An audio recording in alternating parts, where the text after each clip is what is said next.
হুজুর আপনি আমারে বাঁচান হুজুর, আমি অনেক বড় অশান্তির মধ্যে আছি হুজুর, আপনি আমার একটু ফু দিয়ে দেন। ফু না হয় আমি তোমাকে একটু দিলাম, কি কারণে তোমার মনে কেন এত অশান্তি সেগুলো নিয়ে কি কখনো ভাবছো?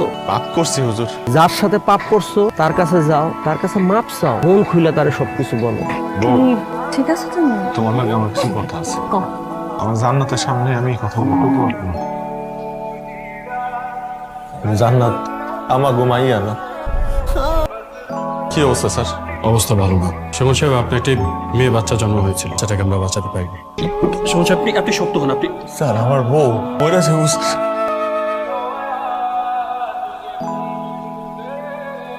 আমাকে কলিজার টুকরারে হারাই আমাকে কলিজার টুকরারে হারাই আমার মনে হইতেছিল আমি যদি তোমারে হারাই আমি মরে যাইছি। আমি তোমারে কইতে পারি না গো, তোমার একটা পাপ আমি করে ফেলাইছি।